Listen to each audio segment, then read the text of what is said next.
I start from the supposition that the world is topsy-turvy, that things are all wrong, that the wrong people are in jail and the wrong people are out of jail, that the wrong people are in power and the wrong people are out of power, that the wealth is distributed in this country and the world in such a way as not simply to require small reform, but to require a drastic reallocation of wealth.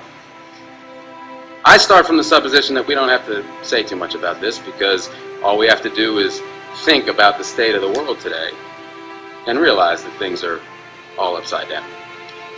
Now, if you don't think, if you just listen to TV and read scholarly things, you actually begin to think that things are not so bad, or that just little things are wrong.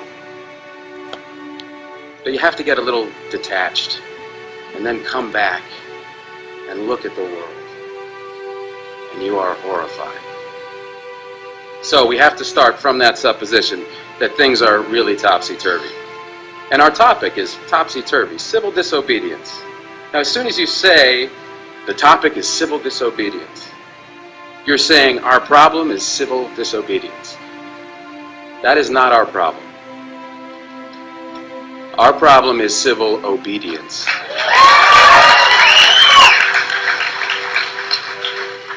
Our problem is the numbers of people all over the world who have obeyed the dictates of the leaders of their government and have gone to war. And millions have been killed because of this obedience. We recognize this for Nazi Germany. We know that the problem there was obedience, that the people obeyed Hitler. People obeyed. That was wrong. They should have challenged, and they should have resisted. And if we were only there, we would have showed them. Even in Stalin's Russia, we can understand that. People are obedient. All these herd-like people. Remember those bad old days when people were exploited by feudalism? Everything was terrible in the Middle Ages. But now we have Western civilization, the rule of law. The rule of law has regularized and maximized the injustice that existed before the rule of law. That is what the rule of law has done. When in all the nations of the world, the rule of law is the darling of the leaders and the plague of the people, we ought to begin to recognize this. We have to transcend these national boundaries in our thinking. Nixon and Brezhnev have much more in common with one another than we have with Nixon. J. Edgar Hoover has far more in common with the head of the Soviet secret police than he has with us. It's the international dedication to law and order that binds the leaders of all countries in a comradely bond.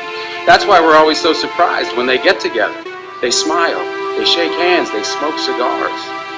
They really like one another, no matter what they say. What we are trying to do, I assume,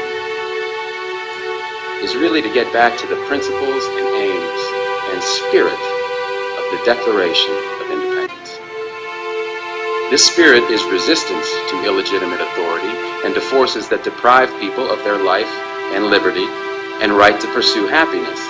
And therefore, under these conditions, it urges the right to alter or abolish their current form of government, and the stress had been on abolish. But to establish the principles of the Declaration of Independence, we're going to need to go outside the law, to stop obeying the laws that demand killing or that allocate wealth the way it's been done, or that put people in jail for petty technical offenses and keep other people out of jail for enormous crimes.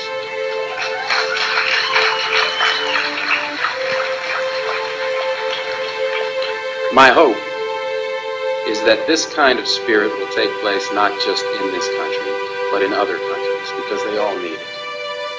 People in all countries need the spirit of disobedience to the state, which is not a metaphysical thing, but a thing of force and wealth.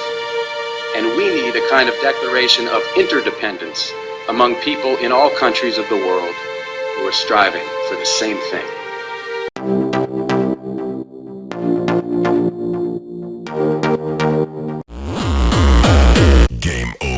Bye-bye.